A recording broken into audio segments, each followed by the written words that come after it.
WTV. I'm Lionel Williams in the special edition of Pillow Talk. My special guest coming to you from Sizzle Miami, my good friend who you've seen on before, star of Dating Dwight. Hey everybody, how are you guys doing? Yes. Thank you for having me on. Of course, so you know we go back. And I had to cut out that we couldn't do that one video last year. We did it, but we weren't able to put it up. Maybe I might just go ahead. Video? Remember we did the Sizzle wrap up and that Kardashian girl walked by and waved at Yes, us and stuff? yes. I have all that footage, but a flashback would be really cute. But maybe I can throw that in. Yeah, a little flashback from the past.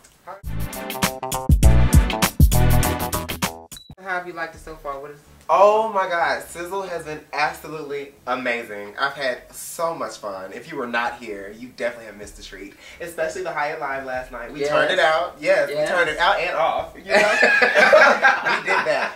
But yes, I'm having a great time. I really am. Well, I'm so glad, and in honor of you being here, I have a special surprise for you. A surprise for me? I do. Yeah, you know, we go oh, like thank that. you. I love gifts. What is it? Yeah. You gotta cover your eyes. I cover my eyes? You gotta cover your eyes, yeah. Okay. I don't believe, don't cheat. They're covered. Are you sure? My favorite store is Zara and Urban Outfitters, but I can do products. Now. There's someone else getting in. Can I open? Yeah, you can open. Oh! Thank you. All right, that's what's up. Yes. You like that? So this has become like a Dating Dwight session. Right, well, hi, I'm Dwight that's your Alan surprise, O'Neil. baby. Come on now. That's you. Hold on to that. There you go. So, excuse me, because come on.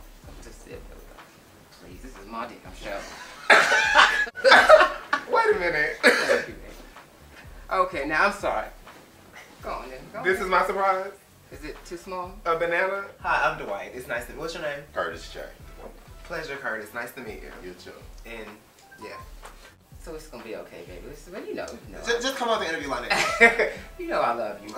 So Dating Dwight has been really, actually, very successful so far. Did you expect that? honestly, no, I did not expect it. Dating Dwight is an idea that I got in the shower. I guess since we're doing pillow talk.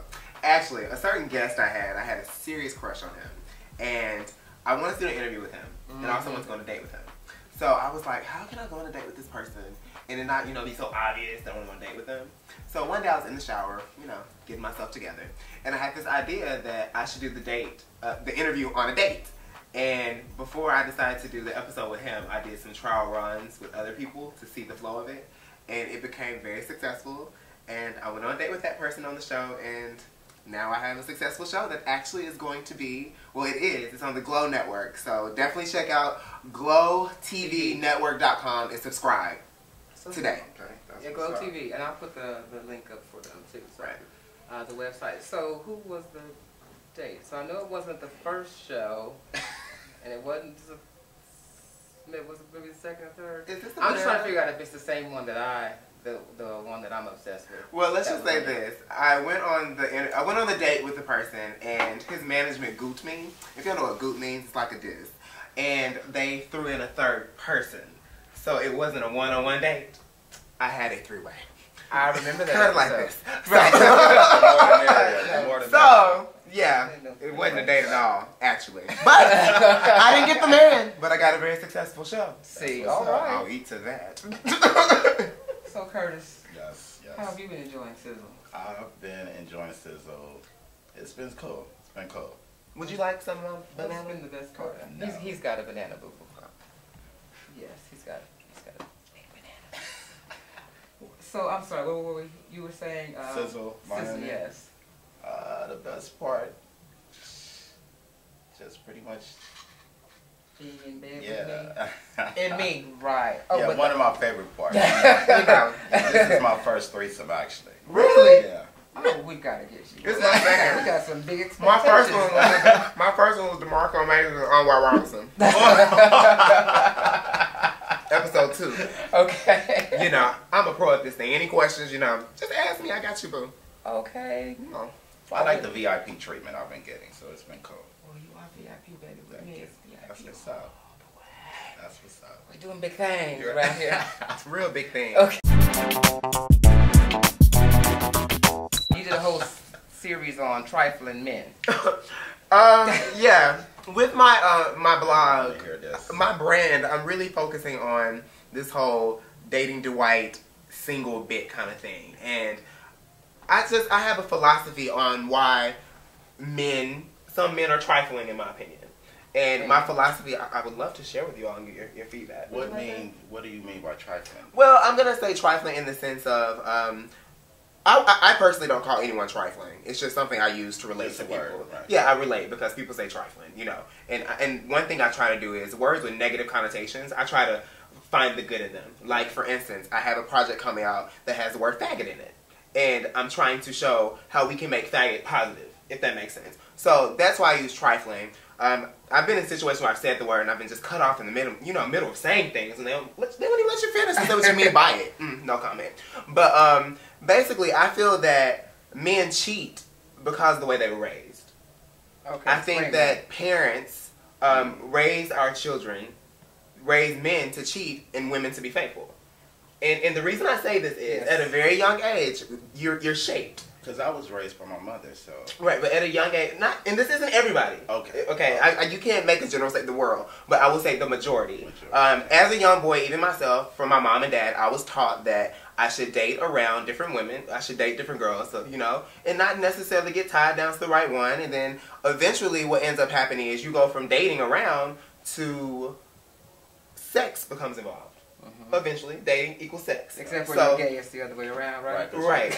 And then later on, let's say, I'm going to pick a random number. Let's say 26. At the age of 26, you're ready to get married.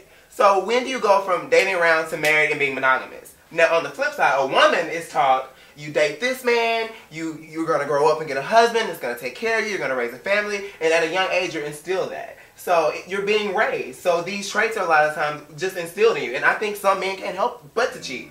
I don't cheat because I relate more to the way my mama raised my sister than necessarily how they tried to raise me. So that's why I don't. I do things differently. But a lot of men, I don't think they can help cheating. So I don't think that it's actually right to call them trifling, but to work with them and them learn, if that makes sense. And I know my mama or my aunt are probably watching this like, well, I didn't teach you to sleep around, but no, you told me to date around. And eventually, when you date and you become a teenager, your hormones, you begin to have sex. So, yes, you didn't say sleep around, but that's what ended up happening. So I think that some men do get a bad rep because I don't think they know how to be faithful. And I think if we So how can you teach them to be, or... Now, child, if I had the answer to that, I wouldn't be here at Sizzle right now. Me and Oprah would be on our yacht, and she'd be like, child, you done figured that out. I grew up hating the word because the mean kids, the bullies would say it to you.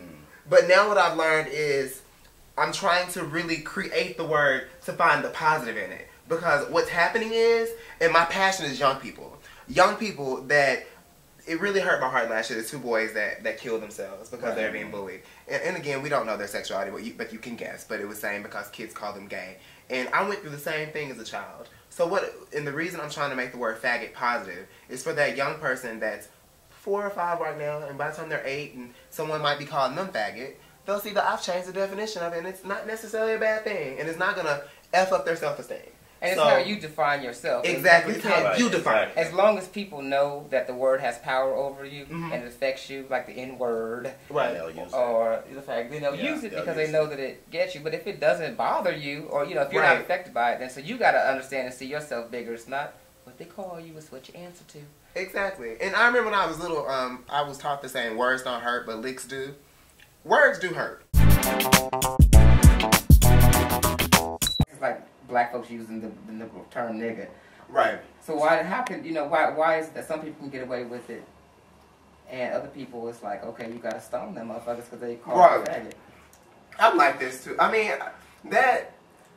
me personally, I feel like don't open a door because it's hard to close them. And for instance, I use, me and Nathan Seven Scott talk all the time about girl. And he does not like it for men to call him a girl. And with me, I don't mind my friends saying it, but if a heterosexual male was said to me, I would feel like it was coming from a disrespect place.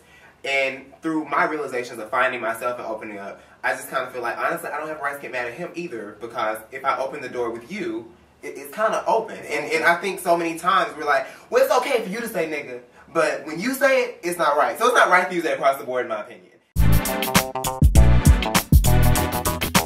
Define your own word. Give meaning to it yourself.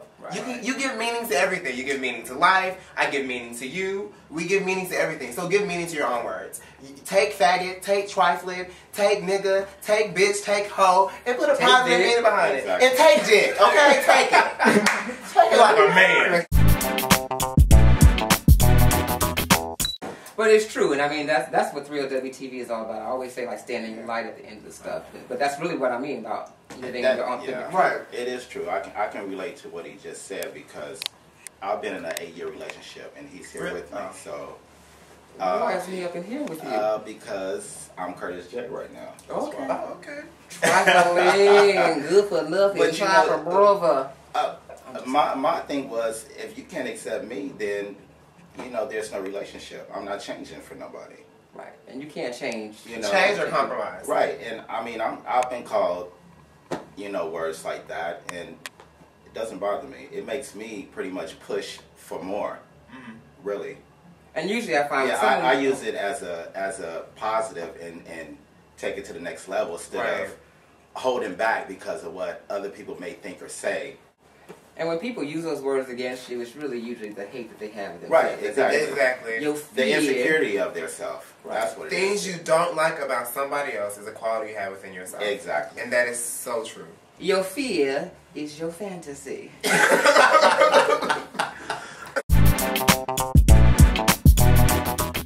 How have you managed to hang on for 8 years in your relationship? Because most, especially black same-sex couples, last about 10 minutes or maybe. But in 8 years, 10 minutes is 10 years. Yeah, you know what?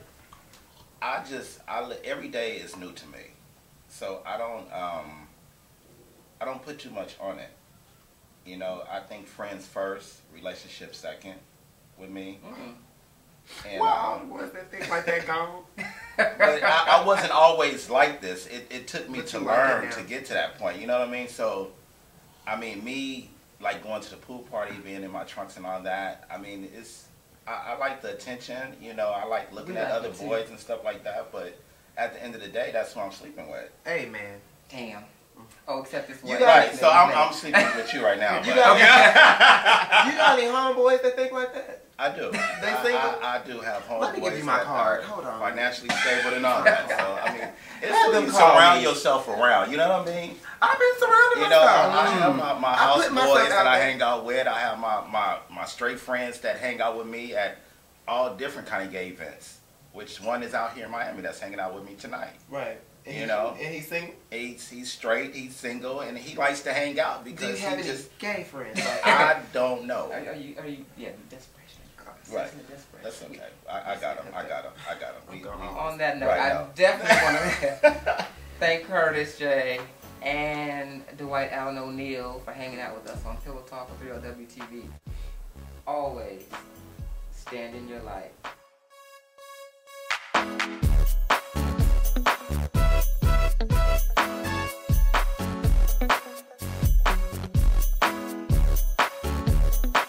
Real WTV.